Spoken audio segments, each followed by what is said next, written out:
So the three groups, we're going to have the feedback from them. Do you mind, as I can remember who my scribe was from my group, it's Jo. She's going to do the feedback from the young persons group. Over to you, Jo. Thank you.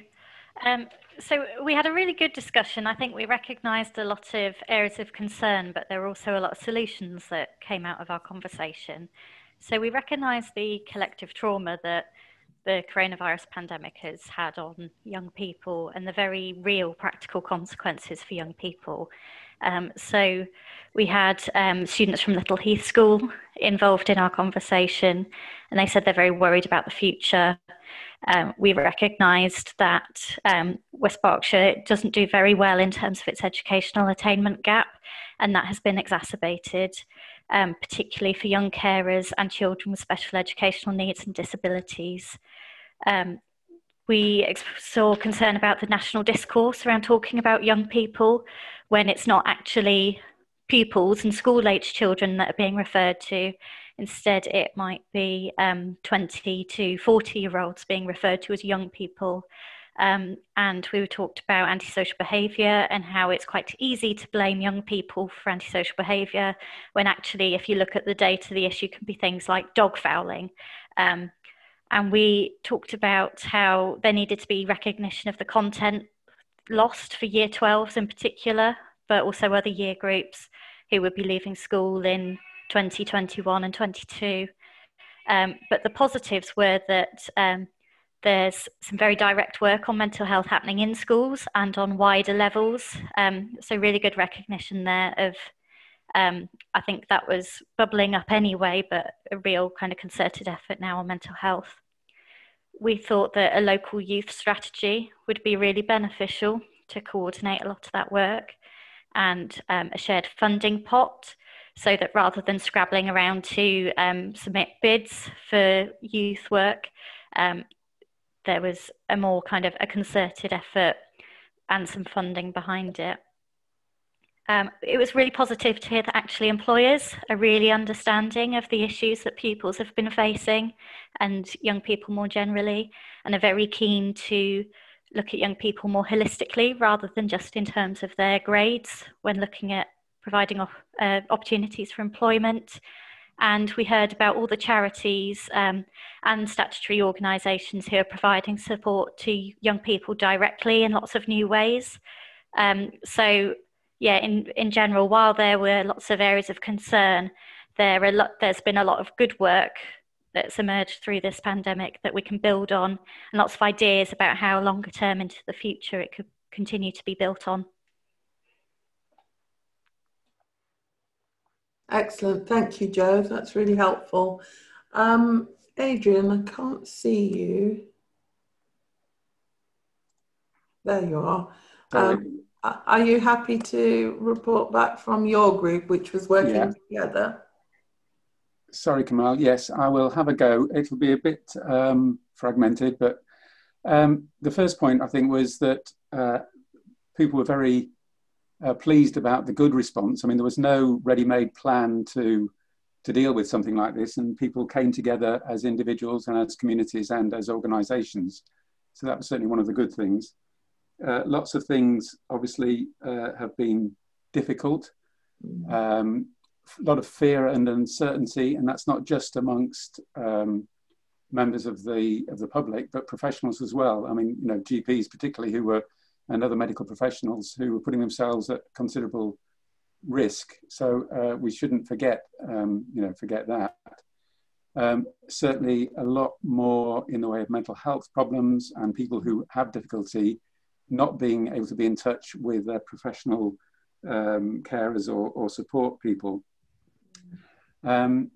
Certainly there's a big problem about health inequalities, as was mentioned in the plenary session earlier, and how on earth we'll deal with those. But there were a lot of things which it was felt had worked very well, which we want to try and find ways of holding on to. The spirit of community, neighbourliness, cutting of red tape to be able to get things done more quickly, doing things we didn't think were possible before, like tackling homelessness, home working, remote diagnoses for GPs and hospitals. But what we ended with was, how can we take that forward? What actually can we do to make that continue? Because people are already starting to drift back into the old ways of doing things. And there's no simple answers to that. But I think some of the things that were suggested were, it's got to be bottom up. It's got to be people wanting to do it. You can't impose it, but you can provide support and enable and provide funding for community organisations, for instance, some of which has been cut in recent years. And perhaps that needs to be some of that put back. But also, if people see each other acting in those positive ways, and you can promote that through social media and other communications, then everybody has permission, if you like, to do it as well. If you see somebody else wearing a mask, then you're more likely to wear one. If you see somebody helping their neighbour, it just encourages you that, oh yeah, well, I could do that as well. It's not such an unusual thing to do. So that's where we ended up. Thank you, Adrian. Was there anything about the increased communication that has been going out with a lot of these messages already?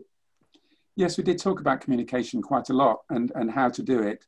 The necessity of keeping it simple and clear, the difficulty that you've got national messages and local messages, recognition that there has been more, and certainly the intention from some of the statutory bodies to do more communication and engagement going forward.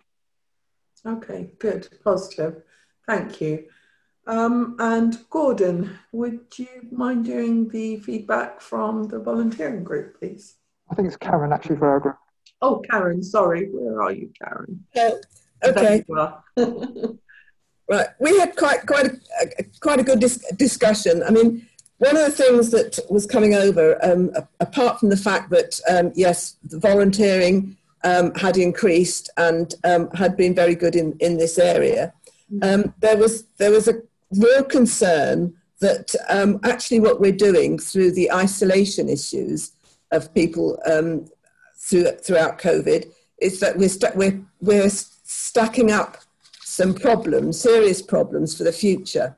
And there was concern about how that may be addressed. I mean, in some ways, I mean, for people with learning disabilities and general disabilities, rather than not listening to information, they were over-listening to information. So in fact, then keeping themselves even more isolated than they might otherwise have needed to be. So there was a concern that we needed to recognise this.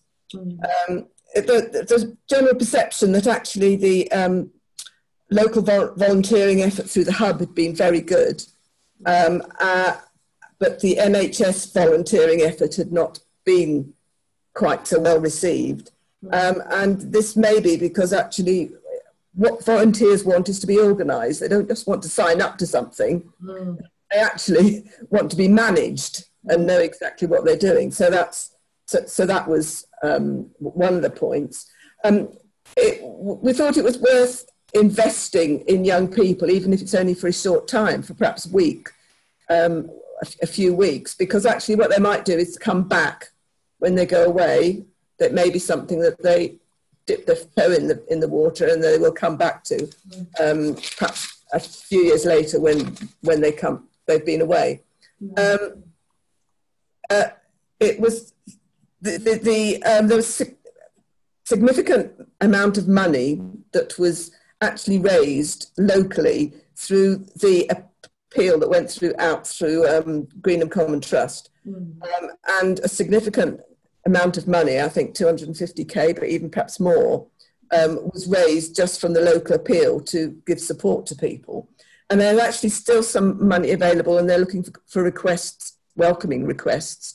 So if you do know of any groups that have got any needs, that actually there is still some money there. There are some communities that actually are invisible, and it's useful to know that actually they may be invisible and want to remain invisible, but we do need to know what their needs are. So that's might be quite a difficult thing to find out. And I think we also talked about that actually the quality of data from the community and from groups like this is very valuable, as well as the actual data. Quality of information is certainly something that we need to pick up on as well. Perfect. Thank you, Karen. There's just been a comment saying maybe also look at how volunteering is beneficial to volunteers' mental health, and is there any data on this?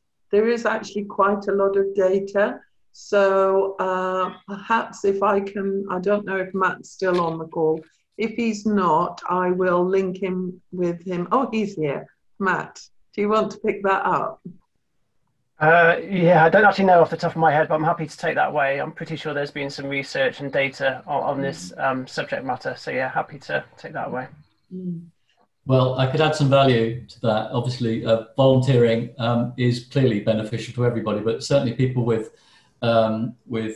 depression and so forth. And we're still, even without resources, supporting people with poor mental health. Because they sometimes need mentoring, sometimes literally take them to the front door of an opportunity. And once they go through the front door, they say, you know what, I'll be okay, come back in a couple of hours. We'll then celebrate that success of a couple of hours opportunity with a cup of coffee afterwards, and you build up their confidence to be able to return and do a bit more. It is a step-by-step approach with people with poor mental health. And sometimes it just takes one holding of a hand for 2 or 3 sessions, and sometimes it can be 3 or 4 months, and sometimes it never ends. But it certainly is a benefit. Even if people are only doing an hour a week, then it's incredibly worthwhile.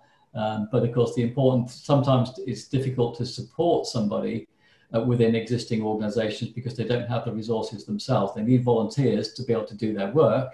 If you've got somebody who is probably early stages, particularly stressed, sometimes they can just break down in tears and so forth, and we've had to do sort of first aid mental health training for groups so that they can accept someone and know what to do and not to panic and how to support someone while they're there.